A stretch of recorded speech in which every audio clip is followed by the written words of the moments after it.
So the Labor Day weekend data dump raising questions about how the information will affect the Clinton campaign just 2 months before the election. Let's bring in Basil Smikle, a Democratic strategist and a former senior aide to then Senator Hillary Clinton, and Sean Noble, the president of American Encore and a GOP strategist. Basil, let me start with you. There is a lot to drill down on here. Let's start with one of the facts we just heard, this idea that she did at one time sign a document swearing that she understood the rules. She now says that she doesn't remember that. She doesn't understand the rules. So either she was lying in one of those two statements, or when she fell and hit her head, she sustained an awful lot of brain damage. What do you think really happened here? Well, I think there's a third option, and that third option is that she's actually telling the truth. I mean, that she did sign the agreement, and the agreement signed, she knew exactly what she was signing, but years after that, and certainly, and in the course of this interview, there were some details that she did not remember.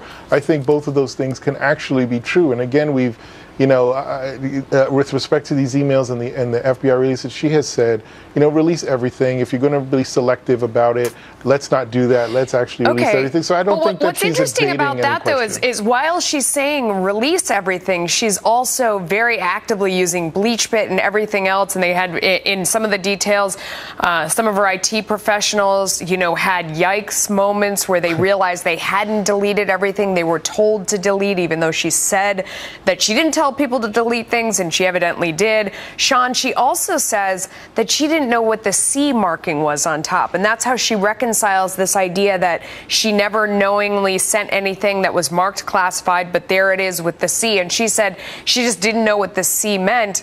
Almost all of us who've been reading anything about this know what this C meant. I mean, is that believable? No, it's not believable. It defies all belief completely. I mean, this is a woman who's very accomplished of her own right. She's been the First Lady of the United States. She's been a United States Senator sitting on the Armed Services Committee. She was the Secretary of State. For her to say that she didn't know what the C meant is just not, it's laughable. And it goes to the point of she's either lying or she's incompetent. And either way, I think the American people are going to take a long, hard look at this. This is not going away for her. And that's why the Democrats are really starting to get nervous. I mean, think about it. She might lose to this guy because she can't get her act together. Well, Basil, hang on. I mean, let me talk about some of the other details in case people haven't heard them.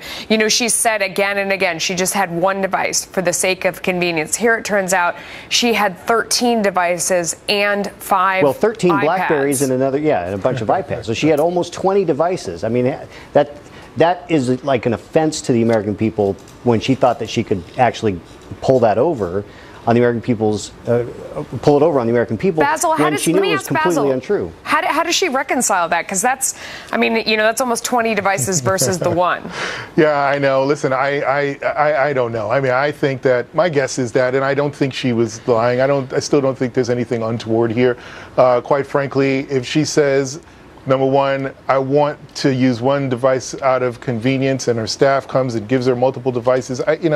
I believe that she actually relied a lot on her staff to make some of these decisions. She couldn't tell that she was using different devices. She couldn't tell the difference between an iPad and a BlackBerry. I'm actually making a point a little bit more about the timeline than the actual number of devices, which is that in a question she had said, "Why go to the server in this way?" And her response was, because I wanted to simplify things and use one device. Over the course of the time that she's there, if she got multiple devices after that, I don't really see how that changes sort of the underlying issue here, which is that, look, these emails are going to come up. They're going to continue to come up until the end of this campaign. I have no doubt about that. But there is no smoking gun. There is nothing that says... Oh, no. There's plenty in there that shows the cross-contamination between the foundation and the State Department and how they felt fine asking for favors within the State Department for people who had given great donations. It was returned many times. But we're talking about the subject here of these specific emails. And Sean, let me ask you, one of the things where they try and explain where so many of these missing emails went, one of their explanations was, we downloaded it all to a laptop to hand over to you, and we put it in the mail. You mean you didn't get it? We took this laptop and we put it in an envelope and we gave it to the postman. I can't believe it never made it to you. What idiot would mail a computer to anyone for any reason, much less one that was evidence in a major investigation like this? I mean, are they really, really stupid? or lying? Which do you think it is? They're clearly trying to cover things up. I mean, what's fascinating to me is that, yeah, I saw the statement. The Clinton campaign was happy that they released all these emails. What they're happy about is this report was released on the Friday before Labor Day weekend. That's what they're happy about. Well, can I? Can I interject here something? Because I think we're using language like lying and stupid. And look. The director of the FBI had some very strong language for her, but what's also evident is that unanimously all of them said no indictment should be brought. There was no criminal activity. So I want to get away from this. No. It's definitely criminal activity. How could it not be stupid to mail a laptop? I'm not going to go ahead and call her stupid, or I'm not going to call her staff members stupid. There was criminal activity. I'm not going to go there because these are not people who are stupid. These are people who actually they're not. They're a public servant. So that makes me think that they're not telling the truth. Gentlemen, we got to go. We're out of time. Thanks to both of you. We appreciate it, Kelly.